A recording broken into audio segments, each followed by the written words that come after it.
Hello everyone, तो स्वागत है मेरे चैनल पर। दोस्तों, आज हम लोग जिस टॉपिक्स पे बात करेंगे वो क्लास 10th का चैप्टर 3 धातु एवं अधातु, ठीक है ना। और ये पार्ट 5 है, ठीक है, वीडियो का पार्ट 5 है। इसके पिछले पार्ट 1, पार्ट 2, पार्ट 3 और पार्ट 4 धातु एवं अधातु, मेटल और नॉन मेटल का अपलोड हो चुका है। और ये पार्ट 5 में आज जितने भी टॉपिक्स है चैप्टर 3 का बचा हुआ है उस सभी टॉपिक्स को आज कवर करेंगे, ठीक है। तो चलिए शुरू करते हैं। तो सबसे पहले हम लोग धातु अधातु के जो भौतिक और रासायनिक गुण देखे, उसके बाद अधातु के भी देखे थे। उसके बाद हम लोग देखे कि सहसंयोजक बंधन के प्रकारों का, ये सब चीज़ के बारे में, अयस्क कोष के बारे में देखे, एल्यूमिनियम, जस्ता और लोहा का सबसे प्रमुख अयस्क होता है हेमाटाइट, ठीक है ना। तो वो की बुक में आपका है नहीं, मतलब इस चैप्टर में यहाँ पे, बट उसको हेमाटाइट सबसे प्रमुख अयस्क होता है, उसको एक बार देखिएगा जरूर है। आज हम लोग का जो टॉपिक्स है वो टॉपिक्स है, शुरुआत होता है टॉपिक्स के साथ।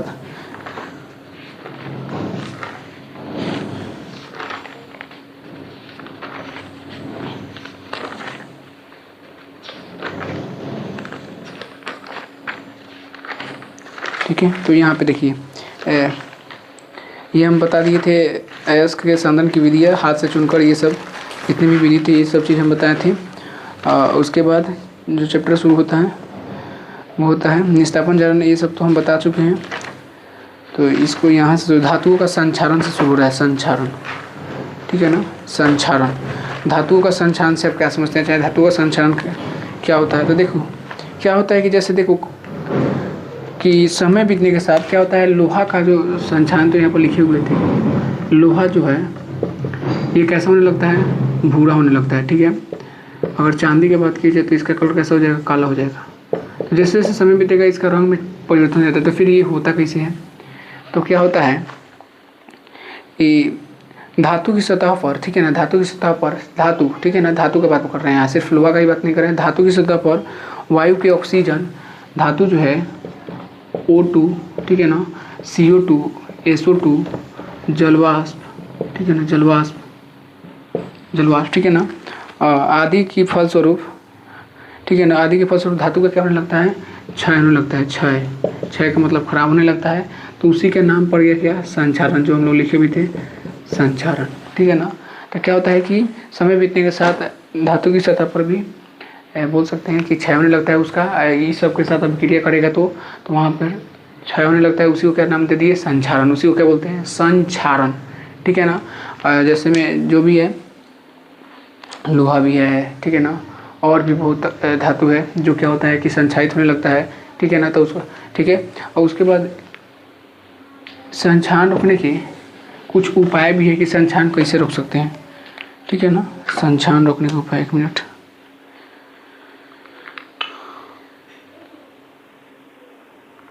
संक्षारण, सबसे पहले क्वेश्चन आया था संक्षारण, ठीक है ना। तो धातु की सतह पर जो ये SO2, CO2 ये सब अभिक्रिया के फलस्वरूप एक क्षय होने लगता है, उसको संक्षारण बोलते हैं। सेकेंड आता है कि संक्षारण रोकने के उपाय, ठीक है ना, इसको कैसे रोक सकते हैं कि खराब ना हो, संक्षारित ना हो। तो सबसे पहले आंसर तो निम्न उपाय है, ठीक है ना, निम्न उपाय है, ठीक है। पहला जो होता है, पहला उसका क्या करेंगे, पेंट करके, या उसको बोल सकते हैं रंगाई करके, रंगाई। सेकेंड क्या करेंगे, पहला क्या करेंगे, रंगाई करके। सेकेंड जो है, सेकेंड जस्तीकरण करके, जस्ता का एक प्रोसेस रहता है। अब जस्तीकरण क्या होता है, इसको पढ़ाना है हमें, जस्तीकरण करके, ठीक है ना, ठीक है। थर्ड आता है, थर्ड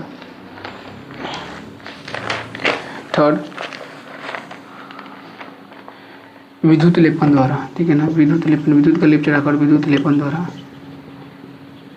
ठीक है। चौथा जो आता है वो आता है धातुओं को मिश्र धातु में बदलकर, ठीक है ना, ठीक है। पांचवा आता है धातु की सतह पर लेप चढ़ाकर, ठीक है ना, धातु की सतह पर लेप चढ़ाकर। इतना करके आप क्या कर सकते हैं, उसको संक्षारित होने से बचा सकते हैं। कोई भी धातु है अगर ये करते हैं, जैसे रोकने के उपाय, तो पहला रंगाई करके, सेकेंड है जस्तीकरण करके, थर्ड है विद्युत लेपन द्वारा, और चौथा है वस्तुओं को मिश्र धातु में बदलकर, और पांचवा है धातु की सतह पर लेप चढ़ाकर। ठीक है ना, इतना करके आप क्या कर सकते हैं, उसको संक्षारित होने से बचा सकते हैं। ठीक है ना, देखिए सीधा सी बात है, धातु की सतह पर क्या होता है कि धातु की सतह पर वायु के ऑक्सीजन, कार्बन डाइऑक्साइड, जलवाष्प, सल्फर डाइऑक्साइड आदि से अभिक्रिया करके धातु का क्या होता है, क्षय होता है, उसी को संक्षारण बोलते हैं। या संक्षारण से आप क्या समझते हैं, इसका आंसर हो जाएगा, या धातु का संक्षारण से आप क्या समझते हैं, सिर्फ उसी का आंसर लिख देना है।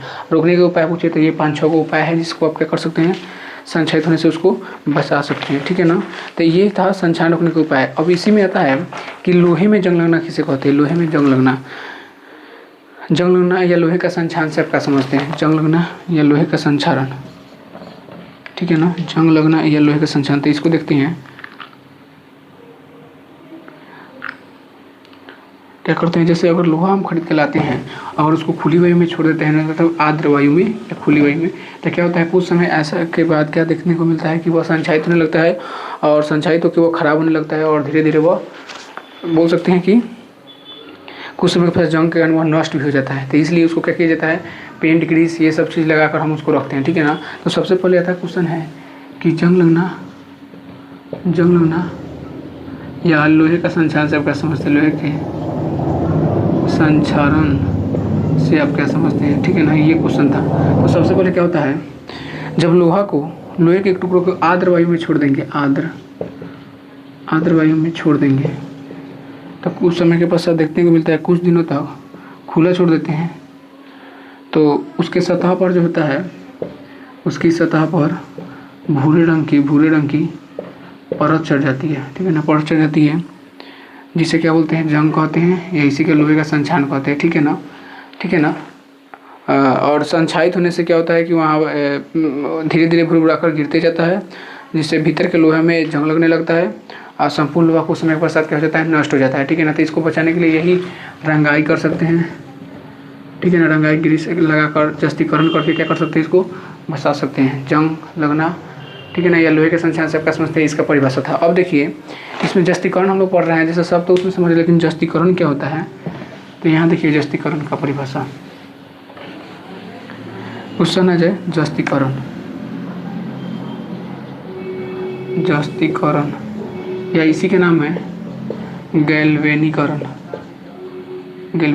ठीक है ना, जस्तीकरण या इसी का नाम क्या है, गैल्वेनीकरण। तो क्या होता है, जैसे कि एक बर्तन लिए, उसमें जस्ता को रख दिया, और ठीक है ना, अधिक तापमान पे क्या किए, इसको पूरा, जैसे यहाँ पर बताते हैं आपको,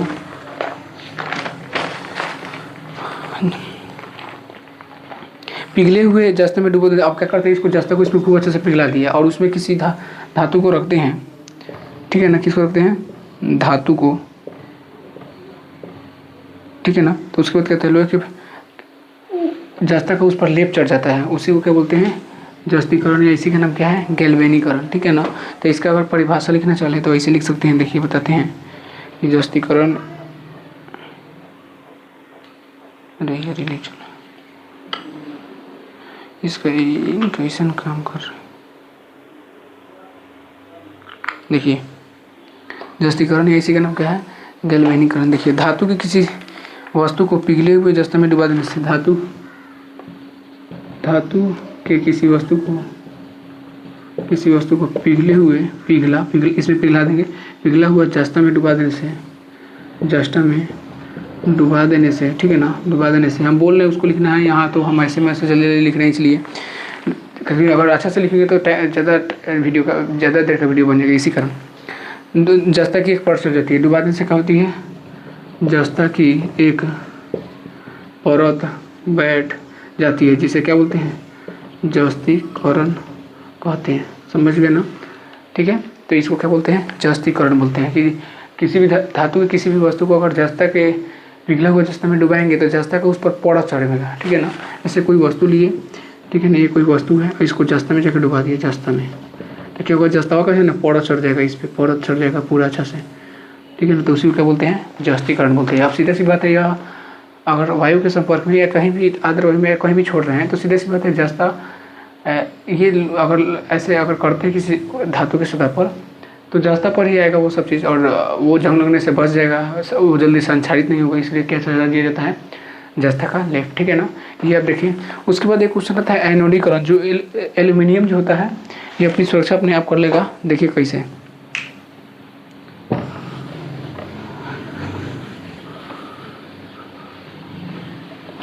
एल्यूमिनियम एनोडीकरण, उसका नाम क्या है, क्या नाम है, एनोडाइसिंग, एनोडीकरण, एनोडाइसिंग,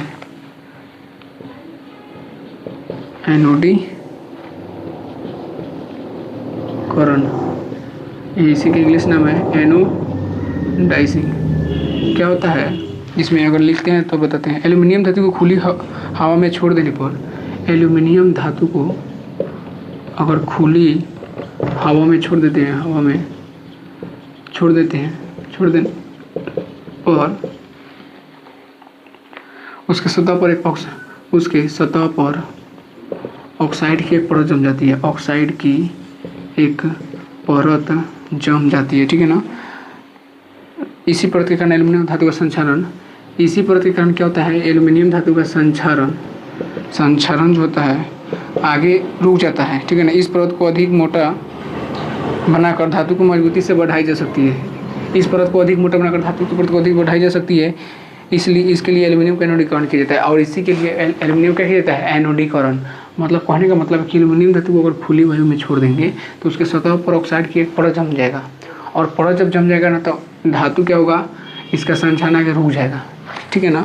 मतलब कि संक्षारण आगे रुक जाएगा और इसको अधिक मोटा बनाकर एल्यूमिनियम का क्या किया जा सकता है, एनोडीकरण किया जा सकता है, ठीक है ना। तो ये अपनी सुरक्षा अपने आप ही कर लेता है एनोडीकरण, जिसको बोलते हैं, ये एल्यूमिनियम में होता है खास करके, ठीक है ना।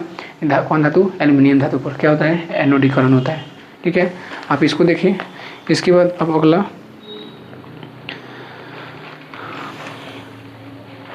आप देखिए मिश्र धातु में कैसे परिवर्तित किया जाता है। अब मिश्र धातु क्या होता है, मिश्र धातु, मिश्र धातु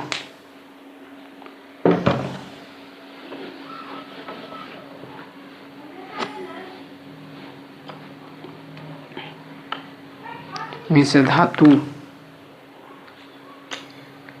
ठीक है ना। मिश्र धातु, यहाँ जितना भी देखें एनोडीकरण, इसको प्लीज एक बार लिखते रहिए कॉपी में भी, जो बोल रहे हैं उसको, ठीक है ना, लिख तो रहे हैं ऐसे तेजी से। मिश्र धातु, ठीक है ना। देखिए मिश्र धातु की बात करते हैं, मिश्र धातु, ठीक है। इसको अगर इंग्लिश में बोले मिक्सचर, मिश्र धातु का, देखिए दो या अधिक धातुओं अथवा दो या अधिक धातुओं, दो या अधिक धातुओं, अर्थात कहने का मतलब है कि एक धातु है और एक अधातु, ठीक है ना, एक धातु और एक अधातु, ठीक है ना, एक का समांग मिश्रण, इसका जो समांग मिश्रण होता है,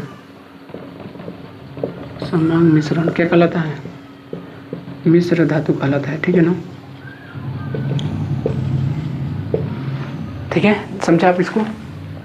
दो या अधिक धातु अथवा एक धातु रहना चाहिए और एक अधातु रहना चाहिए, इसका जो समांग मिश्रण होता है उसी को क्या बोलते हैं, मिश्र धातु। अब देखिए समांग का मतलब क्या हुआ, जैसे अगर मिश्र धातु की बात करें तो एक विषमांगी बोल सकते हैं और एक समांगी बोल सकते हैं, समांगी मिश्रण मतलब विषमांगी और समांग।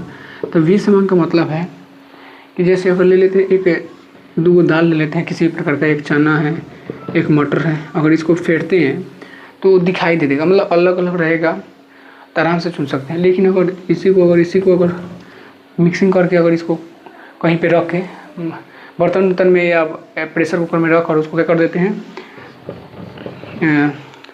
पूरा अच्छा से घुला कर देते हैं, मिक्सिंग कर देते हैं, तो वो हो जाएगा क्या, कौन मिश्रण, समांगी हो जाएगा, ठीक है ना। तो वही बता रहा है एक धातु और एक अधातु का समांग मिश्रण क्या कहलाएगा, मिश्र धातु। ये एकदम पूरी तरीके से जैसे अब देखिए कुछ मिश्र धातु के नाम जानेंगे कि मिश्र धातु और उसकी बनावट कैसा है, तो देखिए तब आ जाएगा आपको मिश्र धातु।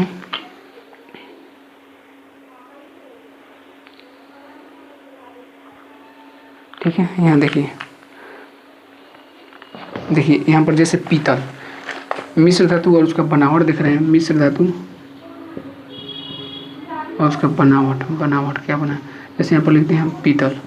तो पीतल में जो होता है, पीतल में इसको ब्रास बोलते हैं, इसमें कॉपर होता है 80%, Cu 80% होता है और Zn आप जानते हैं 20% होता है, ठीक है ना, 80-20 से मिलकर बनाया। सेकेंड में अगर बात करें ब्रोंज, क्या होता है ब्रोंज। तो ब्रोंज में जो होता है Cu होता है 90% और Sn जो होता है क्या परसेंट होता है 10%, ठीक है ना, ये ब्रोंज होता है, ठीक है। थर्ड में बात करें तो सोल्डर, धातु को विद्युत चालन जोड़ने में प्रयोग होता है सोल्डर का, सोल्डर में जो होता है Sn होता है 50% और Pb होता है 50%, ठीक है ना, ठीक है। तो ये जो होता है ये मिश्र धातु, जैसे मिश्र धातु है ये, और इसका बनावट है जिसमें क्या क्या मिला हुआ है धातु या अधातु, और तब बना है ये पीतल, ब्रोंज और क्या सोल्डर, ठीक है ना। तो ये मिश्र धातु था, ठीक है ना, मिश्र धातु। उसके बाद एक क्वेश्चन आता है कि स्टेनलेस इस्पात क्या होता है, स्टेनलेस इस्पात, ठीक है ना। अब लास्ट ही क्षण चल रहे हैं, ज़्यादा है नहीं। अब स्टेनलेस इस्पात, ठीक है, स्टेनलेस इस्पात, स्टेनलेस इस्पात। देखिए तो क्या होता है कि लोहा के और निकेल एवं क्रोमियम के साथ मिश्रित कर बनी मिश्र धातु स्टेनलेस इस्पात कहलाती है। निकेल और क्रोम काफ़ी कठोर एवं जंग नहीं लगने वाले मिश्र धातु। देखिए निकेल और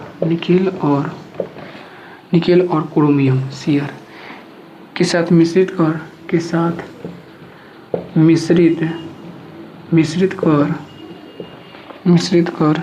बनी मिश्र धातु, इससे जो बना मिश्र धातु होता है उसी का नाम क्या है, स्टेनलेस इस्पात है। निकेल और क्रोमियम इसमें मिला हुआ रहता है और ये जो होता है काफ़ी कठोर होता है और जंग नहीं लगने वाला मिश्र धातु होता है।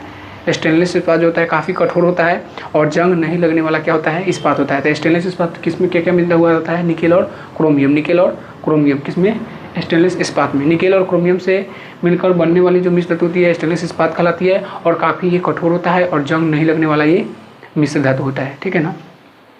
तो स्टेनलेस इस्पात हो गया। उसके बाद आता है क्वेश्चन कि सोना का मिश्र धातु, सोना की मिश्र धातु टॉपिक है, सोना की मिश्र धातु, ठीक है ना। यहाँ देखिए सबसे इम्पोर्टेंट, जैसे सोना के बारे में पूछते हैं, सोने का मिश्र धातु क्यों बनाया जाता है, ये सब देखिए। शुद्ध सोना जो होता है 24 कैरेट का होता है। अगर शुद्ध सोना है तो कितने कैरेट का रहेगा, 24 कैरेट का। लेकिन 24 कैरेट का सोना का, 24 कैरेट के सोना का आभूषण तैयार नहीं किया जा सकता है, ठीक है ना। क्यों नहीं किया जा सकता है, क्योंकि ये अत्यंत मुलायम हो जाएगा। 24 कैरेट अगर शुद्ध सोना रहेगा तो क्या रहेगा, मुलायम। और इसलिए इसमें क्या किया जाता है, आभूषणों के निर्माण में 22 कैरेट सोना रहेगा, 22 कैरेट क्या रहेगा, सोना, और उसमें 2% चांदी या क्या रहेगा, कॉपर, Cu या चांदी Ag, ठीक है ना। चांदी या क्या रहेगा, कॉपर 2%, क्योंकि 24 कैरेट का एक्यूरेट हम लोग आभूषण नहीं बना सकते हैं क्योंकि यह अधिक मुलायम होता है। इसलिए 22% क्या रहेगा, 22 कैरेट सोना का अर्थ है 22 दो भाग जो होता है, 2 भाग परसेंट नहीं, 2 भाग क्या होता है, चांदी या सिल्वर होता है और 22 कैरेट क्या रहेगा, सोना रहेगा, ठीक है ना। तब इसका सोना का मिश्र धातु तैयार होगा, ठीक है ना। उसमें 2 भाग जो होता है चांदी या क्या रहेगा, कॉपर रहेगा। इसको आप देख लिए। अब सबसे लास्ट टॉपिक से आता है, देखिए थोड़ा सा दिल्ली का लौह स्तंभ के बारे में, इसको मिटाते हैं, ठीक है। आप इसको उतार सकते हैं, लिख सकते हैं, देख सकते हैं। सोने के मिश्र धातु जो बोले हैं उसको आप लिख सकते हैं आराम से। तो चलिए यहाँ पर देखिए,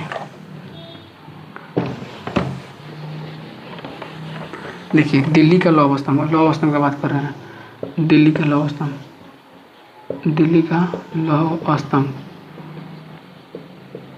ठीक है ना। दिल्ली का क्या है, लौह स्तंभ है, ठीक है ना। यहाँ देखिए एक दिल्ली में लौह स्तंभ बनाएंगे इसे टाइप में, यहाँ पर ऐसे करके बना दिए ऐसे, ठीक है ना। ऐसे टाइप का घेरा हुआ है यहाँ पे ऐसे बने, ठीक है। ये लौह स्तंभ है, मान क्या है, लौह स्तंभ। कहाँ पे है ये, दिल्ली में है। इसकी ऊंचाई जो है कितनी, ऊंचाई जो है कितना मीटर है, 8 मीटर, ठीक है। और इसका वजन जो है, वजन बोल सकते हैं 6000 kg है, ठीक है ना। और इसका बात की जाए पुराना, तो लगभग यह 2000 वर्ष पुराना है। कितना वर्ष पुराना, 2000। वजन कितना है, 6000 kg और कितना ऊंचाई है, 8 मीटर की इसकी ऊंचाई है, किस लौह स्तंभ की, ठीक है ना। और इसमें बात जैसे देखो 2000 वर्ष पुराना है। जैसे हम लोग अगर बात की जाए, जैसे यहाँ पर अगर देखिए जंग लगना, ये सब चीज़ देखते तो लगता है अरे ग्रीस व्रीस ये सब अभी आया होगा, लेकिन मतलब कि पेंट करना ये सब, लेकिन 2000 वर्ष पुराना भी इसको इस तरह बनाया गया कि इसमें अभी जंग नहीं लगा है। तो यहाँ ये जो बना है ये पिटवा लोहे से बना है। कौन लोहा, पिटवा लोहा का इस्तेमाल हुआ है, पिटवा लोहा, ठीक है ना। पिटवा लोहे का बना हुआ इस्पात है जिसका संचान, इसका संचालन जो होता है बहुत धीरे धीरे होता है, बहुत धीरे धीरे। इसमें किस लोहा का प्रयोग है? पिटवा लोहा। क्या होता है कि इसमें बोल सकते हैं धीरे, इस स्तंभ की देखो, इसका बोलते हैं कि दिल्ली में कुतुब मीनार के निकट ही एक 8 मीटर की ऊंचाई और 6000 केजी और 2000 वर्ष पुराना लौह स्तंभ है। इसका पूर्व अवस्था में ज्यों का त्यों कायम है पहले से ही। यह संक्षारण या जंग से आज भी क्या है? मुक्त है। और यह स्तंभ जो है यह लोहे का बना हुआ, पिटवा लोहे का बना हुआ इस्पात है जिसका संक्षारण जो होता है बहुत ही धीरे धीरे होता है।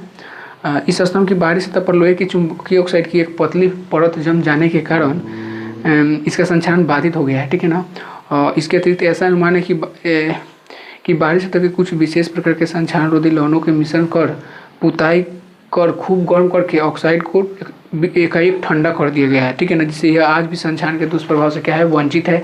यह संक्षारण जल्दी नहीं हुआ है, जिससे पता चलता है कि पुराने समय में भी हमारे जो भारत के लोग थे वो संक्षारण रोकने के कुछ उपाय को जानते थे, ठीक है ना। इतना पुराना 2000 वर्ष पुराना का बात हो रहा है, तब भी इतना अच्छे ढंग से बनाया गया है कि जल्दी इसको संक्षारित नहीं हो रहा है। और अभी देख लो, अभी तो नया नया पुल बन रहा है तो कितने मिनट हो जा रहा है, चाहे कोई चीज़ का भी कुछ बन रहा है तो यहाँ उस समय का बात है तो देखो अभी तक है। कुतुब मीनार के निकट ही है एक दिल्ली का पुराना लौह स्तंभ, ठीक है ना। और यहाँ अभी बन जाए पुल तो बस, ठीक है ना। तो यह चैप्टर का लास्ट ही टॉपिक्स था, ठीक है। अब इसमें कुछ नहीं ही है, देखते हैं एक बार।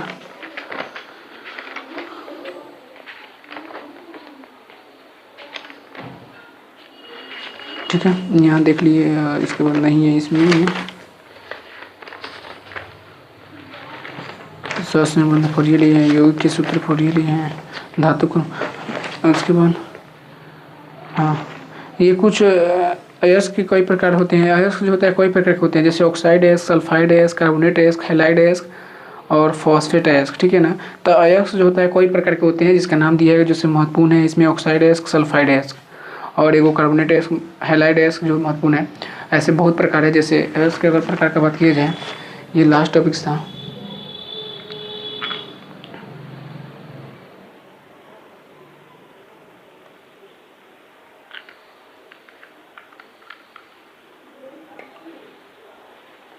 ठीक है ना। अयस्क देखिए, अब इसको मिटाते हैं। ये शुरू में ही था लेकिन अयस्क के कुछ प्रकार छूटा था, तो इसको बताते हैं। अयस्क कई प्रकार के होते हैं, ठीक है ना, कई प्रकार के। पहला है ऑक्साइड अयस्क, ठीक है ना, ऑक्साइड अयस्क, ठीक है ना, जैसे में इसमें कॉपर एल्यूमिनियम ये सब आता है। सेकेंड सल्फाइड अयस्क, ठीक है ना। थर्ड आता है हैलाइड अयस्क, हैलाइड, ठीक है। चौथा आता है कार्बोनेट अयस्क और पांचवा आता है फॉस्फेट अयस्क, ठीक है ना। तो ये अयस्क जो होता है कई प्रकार के होते हैं, हो गया, ठीक है ना। ये लास्ट ही था। तो ये चैप्टर हिंद हुआ और दिल्ली का लास्ट स्तंभ सबसे लास्ट वाला था। आप आशा करते हैं कि आप और 5वें वीडियो को देखिएगा तो बहुत अच्छे ढंग से आएगा। जो बोले हैं उसको आप कॉपी पे नोट्स बना के लिख भी सकते हैं और बढ़िया ढंग से आप पढ़िए। थोड़ा अगस्त चल रहा है इसलिए आप please part 1, part 2, part 3, part 4 देखिएगा तो ये भी आपको अच्छा से आ जाएगा। और जितना भी हम क्वेश्चन बोले हैं यहाँ लिखे हैं उसको प्लीज़ लिखिएगा। संक्षारण, उसके बाद संक्षारण रोकने के उपाय, लोहे में जंग लगना किसे कहते हैं, लोहे में जंग लगने को कैसे रोक सकते हैं, और एनोडीकरण, उसके बाद जस्तीकरण, और उसके बाद जो था मिश्र धातु क्या है, स्टेनलेस इस्पात क्या होता है, उसके बाद मिश्र धातु के कुछ बताए थे कि कौन पीतल, ब्रोंज, सोल्डर ये किससे मिलकर बना हुआ है। जैसे पीतल बताए थे कॉपर और जेडन था, ठीक है ना। और उसी तरह यहाँ दिल्ली का लौह स्तंभ कितने वर्ष पुराना है, कैसे ये सब चीज़ बनाया। थोड़ा सा अगर पूछ दिल्ली का लौह स्तंभ के बारे में कुछ खासियत बताइए तो यही जो भी है, क्योंकि वहाँ पिटवा लोहा का इसमें इस्तेमाल हुआ है तो पुराने समय में भी हमारे लोग बहुत जानकार थे और ऐसे बनाए थे कि वो अभी तक जल्दी संक्षारित नहीं हो रहा है, ठीक है। तो आप इस वीडियो को देखिए, कैसा लगा जरूर बताइएगा। और ये इंड हो गया, ये 3rd चैप्टर जो था केमिस्ट्री का 5 वीडियो में 5 लेक्चर में आपको ख़त्म कर दिए, ठीक है। तो फिर अगले अगर नेक्स्ट वीडियो में मिलेंगे नेक्स्ट टॉपिक्स के साथ, तो ठीक है ना। तो प्लीज़ इसको आप 5 को एक बार अच्छा से देखिएगा, आपको अच्छा समझेगा, ठीक है। तब तक के लिए रहने देते हैं, धन्यवाद।